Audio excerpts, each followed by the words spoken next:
Hello, Honors Algebra 2 students. Welcome. I hope everything is going well for you and life is good. I know you're excited about watching this video.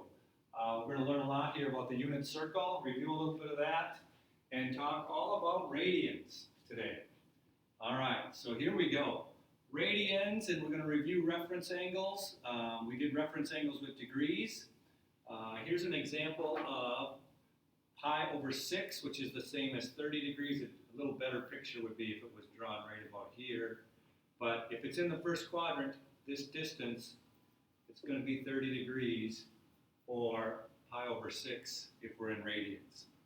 Now if we come over here to 2/3 pi, we want this distance to the x-axis. Remember, that's the definition of a reference angle. It's always positive. This is 0, this is 1 pi. The distance from 1 pi to 2/3 pi is 1/3 pi. Or if you want to do degrees, it's 60 degrees. You're going to see a shortcut here, and we'll make some connections as we go along. Here's 1 1/4 pi. Remember, in radians, all the way around the circle is 2 pi. 180 degrees is 1 pi.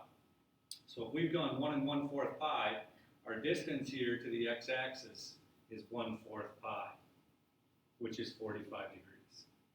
All right? And here's another one to find that reference angle. Remember, all the way around is 2 pi.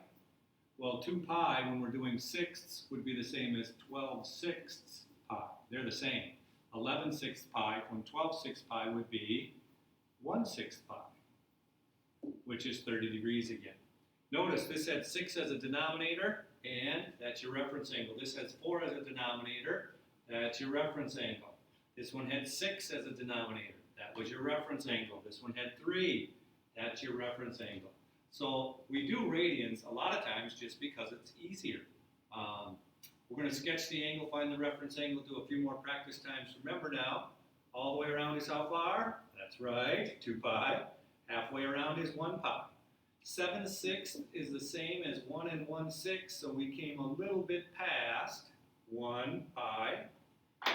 So a little new color here. There's 1 1/6, so our reference angle is 1/6 pi. And again, that's 30 degrees. So remember, you're finding the distance to the x-axis. This one is over 3. I'm going to go right to the shortcut. So my reference angle, 4/3 pi is going to be 1 pi and another third. The distance here is pi over 3, which is the same as 60 degrees. This is a half a pi, this is a whole pi, 1 1/2 pi, 2 pi as you go all the way around. Make sure you don't step in any cow pies when you're dealing with all this pi. Haha. 7/4 pi, that's the same as 1 3/4. How are your fraction skills? Improper fractions. So we're going to go around 1 3/4 times. It's going to take us right about here. And my reference angle is pi over 4. Or 45 degrees. Notice 4 on the bottom, pi over 4. 3 on the bottom, pi over 3. 6 on the bottom, pi over 6. So find the reference angle is really pretty easy. Shortcut here would be pi over 6, which is 30 degrees. For all you visual people, 17/6 is 2 and 5/6. So we're going to go around all the way around 2. Then we're going to go around another 5/6. That leaves 1/6 pi for my reference angle. Because this would be, all the way around is 2 pi, this would be the 3 pi. 3 pi minus 2 and 5/6 pi. So, we can also do reference angles if they're not quite as easy as over 3, 4, and 6. Here's 7/9 pi, would be right about here. Remember, here's 0. Here's a half a pi, here's a whole pi. A whole pi, in this case, would be 9/9 pi.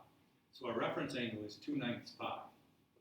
That's why we have you draw them in practice and use your fraction skills and go around. You could change them all to degrees and do degrees, but it's better to test your brain.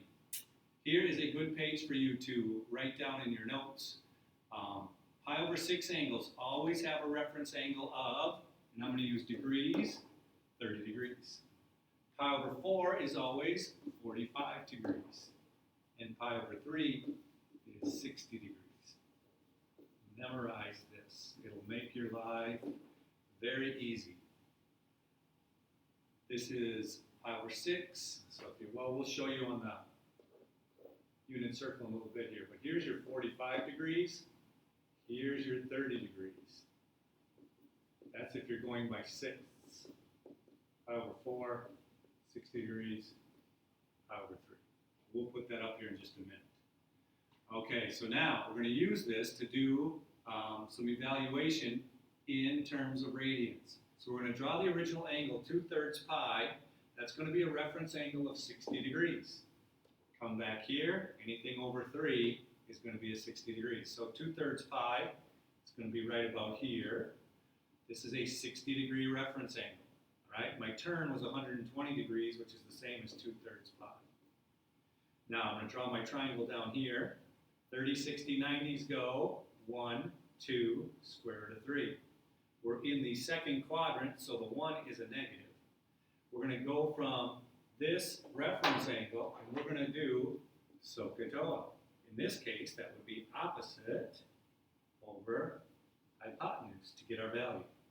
You could type this into your calculator and make sure you're in radians and get a square root of 3 over 2. All right, the next one is a cosine of 3/4 pi. Again, the reference angle, it's over 4, 45 degrees. So I know what my right triangle is going to look like. If I make my turn, 3/4 pi is in the second quadrant. Here's 0, here's 1 pi. This is my reference angle. When I draw my triangle, I always come down to the x-axis. 45, 45, 90s are 1, 1, square root of 2. I'm in the second quadrant again, so the x value is negative. Cosine is cos, so I'm going to do adjacent over hypotenuse. And again, it's from this reference angle right here. This would be opposite, this is adjacent. So I've got -1 over the square root of 2. You cannot leave your answer with a radical in the bottom. Multiply the top and bottom by the square root of 2, and you get -√2 over 2. I'm going to show you faster ways to do this too in just a minute, but here are a bunch more to try. We're going to do a quadrantal here. We're going to skip the secant. That's from an old book. We're going to go to sine here. 3 pi over 2, well, that is the same as 1½ pi.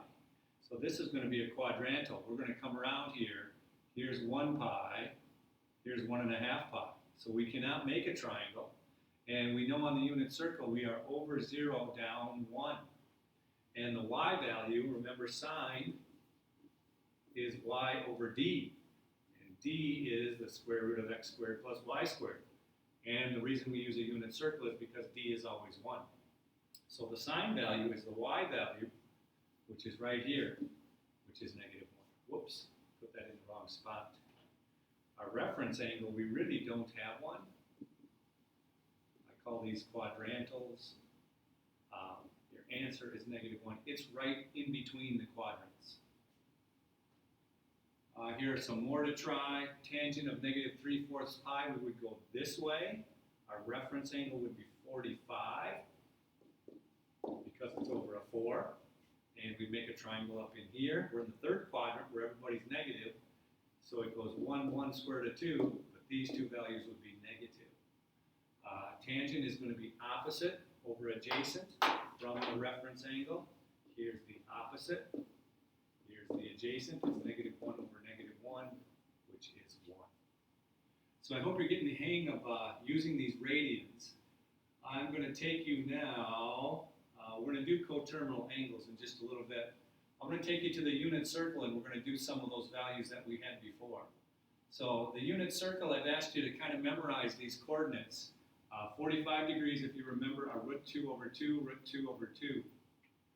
So that means the sine of 45 degrees is the y value, which is √2 over 2. Cosine of 45 degrees is the x value. So they're both √2 over 2. And you could go around and fill all of these in, √2 over 2. And in this case, x is negative, y is positive, and you could go fill them all in. All right, I hope that's a good, quick little refresher.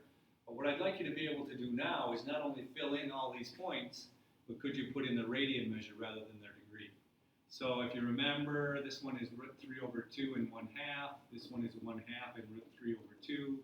Here's one of your quadrantals, 0, 1. Here is 1, 0. Remember, we're starting from here. This would be 0, 0, over 1, up 0, over 0, up 1. You got to be careful with all that stuff. And our sine value goes with y on the unit circle. Cosine goes with x. So the sine of 30 degrees is 1/2. The cosine of 30 degrees is root 3 over 2. And then I asked you to try to memorize tangent. Tangent of 45 is 1. You do y over x. And tangent here, I believe, was root 3 over 3. Whoops, that's a 3. And this is root 3. Okay, there's another quick review. Now, go around and try to put in all of the radians. So I think I've got them on a slide here. And if I go, I'm going to go around in, first of all, in increments of 1/4 pi. So there's 1/4 pi. If I go another fourth, a fourth and a fourth is 2/4. That's 1/2 pi. If I keep going by fourths, 1/4, 2/4, I'm looking for 3/4 pi, and I just keep coming around. Notice all of these have values of root 2 over 2, root 2 over 2, positive, positive, negative, positive. Now I'm going to get here, I'm going to get to 4/4 pi. So I'm skip counting around by fourths. Now I'm going to go to 5/4 pi. Where are you? 5/4. Notice all of these are root 2 over 2s, just changing the positive and the negative. If I come here, it's going to be 6/4. 6/4 reduces to 1/2. And then my last spot's going to be 7/4 pi. So all I did was skip count around here by fourths. 1/4, 2/4, 3/4, 4/4, 5/4, 6/4, 7/4. This would be 8/4, or all the way around is 2 pi. All right, now I'm going to count around by 30 degrees, and 30 degrees is pi over 6. So here is 1/6 pi. Now I go to 2/6 pi. 2/6 is the same as 1/3. So notice this quadrant. Try to memorize this quadrant in radians now. Because if I asked you for the cosine of pi over 3, you'd know it goes with the x value. It would be right here. It's 1/2. That's why the unit circle is nicer, and that's why it's quicker than doing the other way that I was showing you previously. So I did 1/6, 2/6. This would be 3/6. 3/6 is 1/2. This is going to be 4/6, which reduces to 2/3. This is going to be 5/6. And this is going to be 6/6, or 1. I'm going to come down here. After 6/6 is going to be 7/6. This one would be 8/6, which reduces to 4/3. This would be 9/6, which is 1.5, or 3 over 2. This is going to be 10/6. We can reduce 10 over 6. And our last stop would be 11 over 6. So there is something to try to memorize. And again, I always try to do that first quadrant. All right? So now, let's see how you're doing. Come over here and draw the first quadrant. Hopefully you remember 30, 45, and 60. This is 1, 0. This is 0, 1. This is root 3 over 2, 1/2. Root 2 over 2, root 2 over 2, 1/2, root 3 over 2. And now, could you put in the radians? Well, 30 degrees is pi over 6. 45 degrees is pi over 4. 60 degrees is pi over 3. So then, if you get a problem like sine 2 pi over 3, well, you know it's over 3. So you know you're going to use this one, and you know you're going to use the y value, which in this case would be root 3 over 2. Now all you have to do is figure out if it's positive or negative. So the sine of 2/3 pi, if you can picture, here is 0, here is 1 pi, 2/3 pi is over here. Well, sine over in this quadrant, x comma y, y is positive. So my answer is positive. All right? Let's quickly throw those tangent values on there. Tangent of 45 is 1. Tangent of 30 is root 3 over 3. Tangent of 60 is root 3. So there is your unit circle in radians. Actually, a lot of people think it's easier once you memorize. The 3 goes with the 60 degrees, 4 with 45. We're going to do one last thing that I think hasn't been mentioned, and that's coterminal angles. Those are angles in the same spot, okay? For example, if if I draw a 20-degree turn, that is going to be the same as doing a 380-degree turn, because I go around 360 plus 20 more. So coterminal angles you can get just by adding and subtracting 360 degrees. So for my example, 20 degrees, 380 degrees is the same thing. You could also get a negative value if you went this way, and you'd have a negative 340. So all I did is take my 20 degrees and I added 360, and then I took my 20 degrees and I subtracted 360. Sometimes you have to add or subtract more than 360, depends on what your turn is. But that's what a coterminal angle is. And I'll bet you could make this leap if it's in pi. Let's say it's pi over 7, and I want coterminal angles. Instead of adding and subtracting 360, what would you add and subtract? You'd add and subtract 2 pi. 2 pi is the same as 360. So now you got to know your fractions. 1/7 pi plus 2 pi is 2 1/7 pi. If you really like your fraction, this is 1/7 plus, we want a common denominator, this is 14/7. So I get 15/7 pi. All right? That's a positive coterminal. If I want a negative coterminal, I would take pi over 7 minus 2 pi. And again, your fraction skills, that's 1/7 pi minus 14/7 pi is negative 13/7 pi. So hopefully that gives you a little bit about coterminals, and I hope the video didn't take too long and that you can figure out radians and the unit circle. Thanks a lot for listening, everybody. And again, I hope you are well and everything is going great. Till next time.